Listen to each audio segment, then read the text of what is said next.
Some thoughts on 1 Samuel and chapter 28.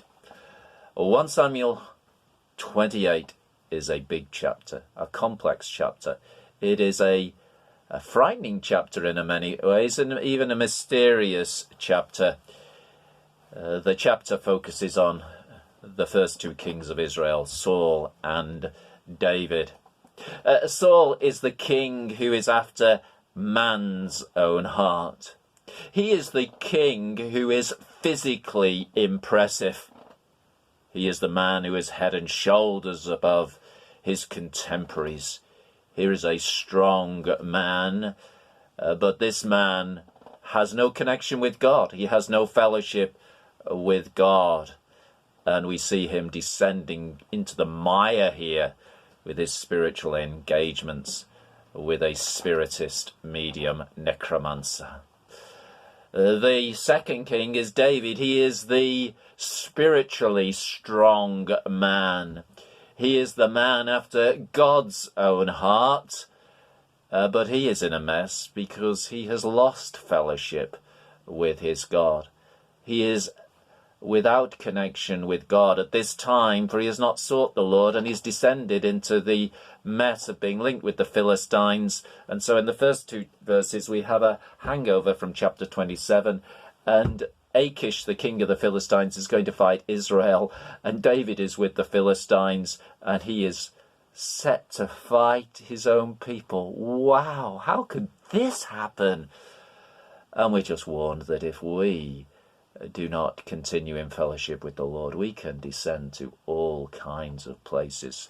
David makes this evasive comment. He says when Achish asks him to come with him, he says, David says to Achish, very well, you will know what your servant can do. A totally evasive statement because he's in a mess. What can he do? He can't say anything definitive because how can he be fighting against Israel? But he's linked with the Philistines. Oh, what confusion. And then we come to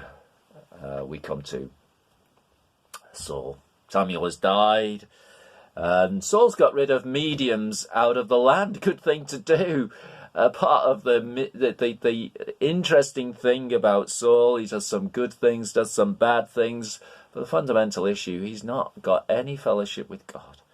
He never has had, and that is the most sobering thing about him. Most sobering thing about anybody concerning whether they do good or whether they do bad in their lives is ultimately, do they have fellowship with God? Have they got a relationship with God? Saul has not got a relationship with God. He does some good things sometimes, even here at the end, still observing a good thing, removing the mediums and the necromancers in verse 3. But the Philistines come, Saul is petrified, he's afraid, Samuel has gone, he inquires of the Lord in verse 6. The Lord doesn't respond by dreams, by Urim or prophets. He's got no voice, he's got no insight.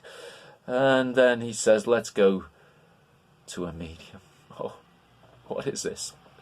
Let's go to a medium. And they said there's one at Endor, the witch of Endor. Here is David. Here is Saul, rather, plunging into the depths. For the true believer, when we don't, as it were, sense the voice of the Lord, when we feel that the Lord is distant, our heart's persistence is to the Lord, always to the Lord. But Saul has got none of that. He's off to the witch of Endor. And so he goes, disguises himself, and goes off to this woman by night. And the woman asks, and he says to the woman, divine a spirit for me. And verse 9, the woman says to him, surely you know what Saul has done. There's none in the land. There's no mediums, necromancers. I'm putting myself at risk. And Saul says it's not going to be a problem. Verse 10 and verse 11, Saul asks for Samuel. Verse 12, when the woman saw Samuel, she cried out with a loud voice.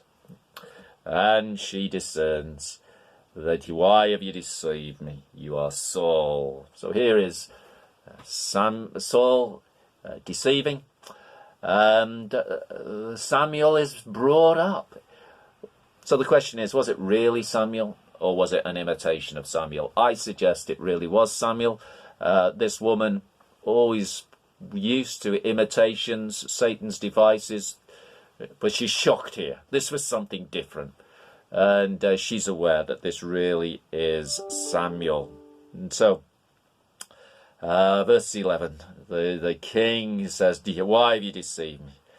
The woman asks him, verse 12, why have you deceived me? Verse 13, the king said to her, don't be afraid, what do you see? And the woman said to Saul, I see a God coming out of the earth. And verse 14, Saul realizes that this is Samuel. So verse 16, we see Samuel's response in this mysterious unfolding of events. Why have you disturbed me? Saul answered, I am in great distress. He's in a great problem. And verse 16, we see the nub of the issue. No connection with God. No seeking after God ultimately. And here is a man who's an enemy of God. God has made himself his enemy. Well, that is the most profound thing. But that is the reality of where Saul has ended up. And why is it? Why is it? Verse 18. Verse 17, the kingdom has been given to David, but why is it? Verse 18, it's because he did not obey. Going back to 1 Samuel in chapter 15, when he was told to obliterate the Amalekites, he did not do it. It all seems so reasonable, but he did not obey. Verse 19, there is going to be defeat to the Philistines. It's a catalogue of disaster, really, for Saul. God is his enemy. His kingdom's going to be taken away from him.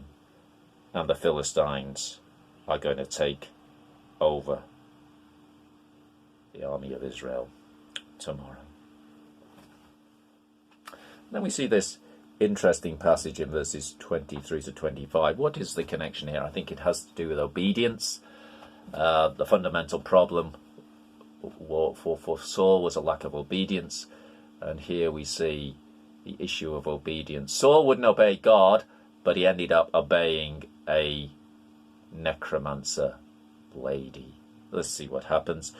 Saul falls to the ground for fear because of the words of Samuel. There's no strength in him. He hadn't been eating.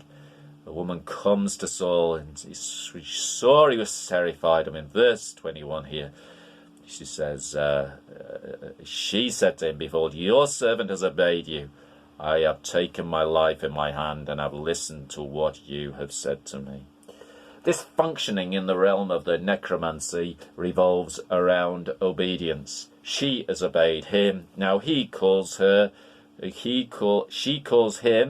to obey her. Now therefore you also obey your servant. Let me set a morsel of bread before you and eat, that you may have strength when you go on your way.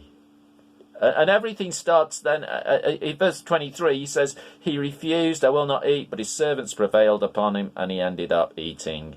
They got the fatted calf, and everything is going well. And she put before Saul and his servants, they ate, and they rose and went away that night. And you might say, everything is going well, obedience is functioning. But this is just the realm which excludes God. And it's a realm we want nothing to do with. You see, the big issue was Saul's obedience of God, and he wasn't doing that. And he got a realm, he was happily involved in another realm of obedience, but that realm was a realm which might seem to be reasonable. They all got full stomachs and they all went off, but it was actually totally wrong. So that's some thoughts on 1 Samuel and 28.